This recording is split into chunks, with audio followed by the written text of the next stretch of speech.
মানুষের পছন্দের তালিকায় স্থান করে নেওয়া একটি সুস্বাদু ফল আম। কেবল বাংলাদেশই নয়, সমগ্র দক্ষিণ এশিয়া এমনকি বিশ্বের বিভিন্ন দেশের মানুষের কাছে বিশেষ স্থান করে নিয়েছে এই ফল। তবে আসার কথা হলো, আমের উৎপাদন কেবল বাংলাদেশের রাজশাহী, নওগাঁ কিংবা চাঁপাইনবাবগঞ্জের মধ্যে এখন আর সীমাবদ্ধ নেই। সাতক্ষীরা, যশোর ছাড়াও দেশের অসংখ্য জেলায় এখন বিভিন্ন জাতের বাহারি আমের বাম্পার ফলন লক্ষ্য করা যায়। তবে আমের উৎপাদনে দেশের অন্যান্য জেলাগুলোকে ছাড়িয়ে শীর্ষে অবস্থান করতে পারে দেশের পার্বত্য অঞ্চল। সাম্প্রতিক সময়ে দেশের পার্বত্য চট্টগ্রামের জেলাসমূহে যেভাবে উন্নত জাতের সুস্বাদু আম উৎপাদন হচ্ছে, তাতে এমন সম্ভাবনার কথাই বলছেন সংশ্লিষ্টরা। বিস্তারিত দেখুন প্রতিবেদনে। পাহাড়ের মাটি আম উৎপাদনের জন্য যথেষ্ট উপযোগী। পাহাড়ের মাঝারি ঢালে আম বাগান ও খাড়া ঢালে বনজ গাছ লাগানোর জন্য পরামর্শ দিচ্ছেন গবেষকরা। তারা বলছেন, আম বাগান করা হলে তাতে পাহাড়ের মাটি ক্ষয় হয় না, বরং আমের বাগান করার সময় শুধু গাছ রোপণের জন্য গর্ত করতে হয়।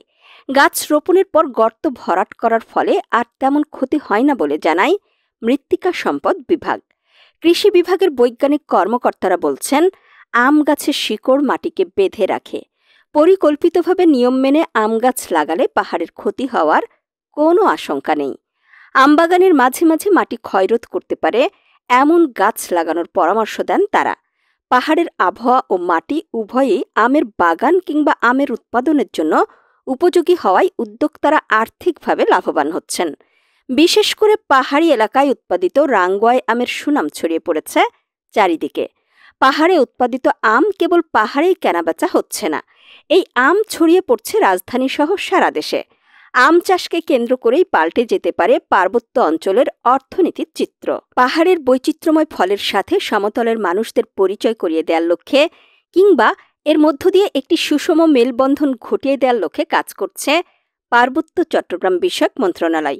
এই মন্ত্রণালয়ের উদ্যোগে সম্প্রতি ঢাকার বেইলি রোডে পার্বত্য চট্টগ্রাম কমপ্লেক্স প্রাঙ্গণে জুলাইয়ের প্রথম সপ্তাহে একটি ব্যতিক্রমী পাহাড়ি ফল মেলা অনুষ্ঠিত হয়।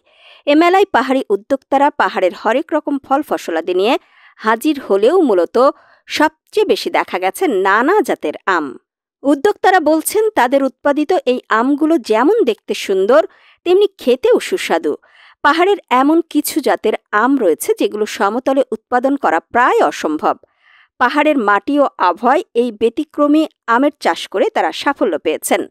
এদিকে পার্বত্য মন্ত্রণালয় বলছে, বিপণন থেকে শুরু করে পাহাড়ের উদ্যোক্তাদের তারা সব ধরনের সহায়তা করবে। আমাদের ফলমূলের কোনো ফরমালিন নাই, সবকিছু অথেন্টিক, মানে ফরমালিন মুক্ত এই ফলমূল।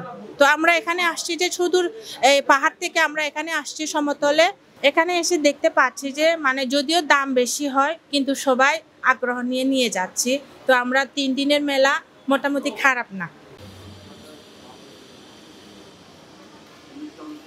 আসলে ঢাকায় আমাদের এখন মেলা করতে সবাই আগ্রহ। গত কয়েক বছর আগে 1-2টা দোকান আসছিল। এইবার আমরা কিন্তু রাঙামাটি থেকে মানে ঢাকার বাসীর কাছে সাড়া পেয়েছি যে আমাদের প্রোডাক্টগুলো খুবই পছন্দ করে, আমাদের সবজিগুলা। এই কারণে এবার আমরা কিন্তু 15টা স্টল আসছে ঢাকায়।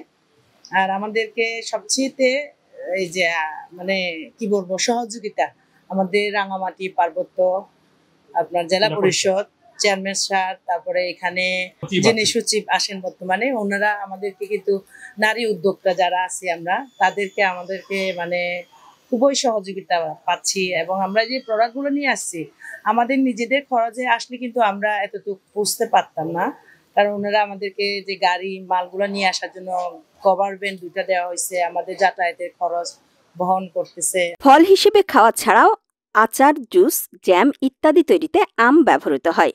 স্বাস্থ্য উপকারিতা সম্পর্কে সংশ্লিষ্ট বিশেষজ্ঞরা বলছেন, আমে প্রচুর পরিমাণে ভিটামিন ও পুষ্টি উপাদান থাকায় এটি রোগ প্রতিরোধ ক্ষমতা বাড়াতে, দৃষ্টিশক্তি উন্নত করতে এবং হজম শক্তি উন্নত করতে সহায়ক।